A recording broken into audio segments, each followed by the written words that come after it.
الضيف في دار الكناني فله الكرم قبيلة كنانة تعال وتقمة الهرم حضر وما مضى قبيلة كنانة نسبها يتبع النبي قبيلة وامجادها بالعز يكتفي وانعم بهم ولو مرحبا يا كل حاضر قالها الدكتور ناصر قدر الضيوف الحفل مرحبا حي الجميع والنعم في الجد وامدح يا لساني فالذي سهل معاسير الزمان احمد ابو سارحه شيخ المقدوه وملجا للضعيف يحتمي قومه ويكرم كل ضيف عاده متوارثه في كنانه كلهم والمدح في الدكتور ناصر والد العريس كناني ينوي لا حضر في مجلس ياريس بالقول والفعل تعيش يا الدكتور ناصر مقدام النبا مكانتك عليا وفي شانك ترحب هذه عوايدك يا عامر العمان وقفتهم لها صدى وانعم بهم روس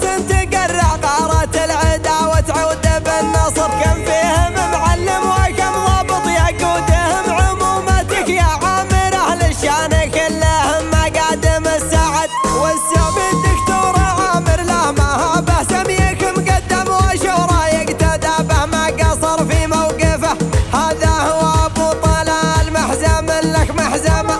الحرقان الفخر غلال عامر سدهم في المقديه لا زال عامر منفجر من ناصيه اخوالك فرسان وللمغلوب فازعه ولا ينازعهم على الطالع منازعه فازوا بالاوله واخوان عامر لو مدحناهم 100 سنه موفنهم امداحي ولو انها محسنه قوم علومهم زانت على الثرى مثل السما زانت وزينها نجومها وان بديت اخص مدحي بالمعاني فالمعاني قسم محفوظ الكناني والنعم يا ابو رعد الجمايل مكتبه عشت يا محفوظ لك صيت وذكرى موقفك جبار يسر كل عسرة والشواهد بينه يعرفون الناس رشاد الكناني مثل عرف الجاه وسهيل اليماني بين لا يختفي واللاقي رجال محتاج يعينه في الكرم والجود ما تبخل يمينه قدوة يقدى بها والنسب نعم النسب عند الرجال داعية بالقرن فرسان القتال والنعم بنسابنا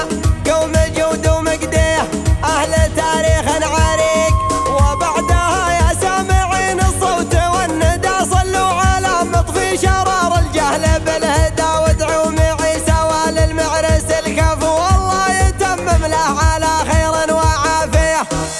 في رضا عامر قصيدي في وجوبه العريس الكفو معروفه دروبه مقديه من مقديه عامر ولد ناصر يعيش وما قفا يا سد ان قلت نمر النمر واذا قلت لي اسد عامر مقدمه وفي فرح عامر معاني الشعر حاضره مبروك يا عامر وكل لك مشاعره تجيك صادقه كرنفال عالمي باسمك تسجل مجدكم يا عامر المجد المبجل يا الكناني فرحتك ناصل الهنا صالي بعدها هني وبارك في حفل عامر وشارك وسال الله يرزقه بيته والمال الوفير والتلاده الصالحه عامر بن الدكتور ناصر منبع الشيم ولا تخلى عن بنا العادات والقيم ولا وقف فارق طالت يمينه ما حد يقدر يطولها عامر من رجال تبره نافع ولها في كل جايبه عامر من رجال تبره نافع ولها في كل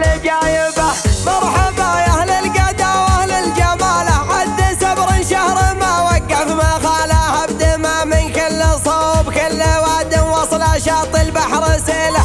الضيف في دار الكناني فله الكرم قبيلة كنانة تعال وتقمة الهرم حضر وما مضى قبيلة كنانة نسبها يتبع النبي قبيلة وامجادها بالعز يكتفي وانعم بهم ولو مرحبا يا كل حاضر قالها الدكتور ناصر قدر الضيوف الحفل مرحبا حي الجميع والنعم في الجد وامدح يا لساني فالذي سهل معاسير الزمان احمد ابو سارحه شيخ المقدوه وملجا للضعيف يحتمي قومه ويكرم كل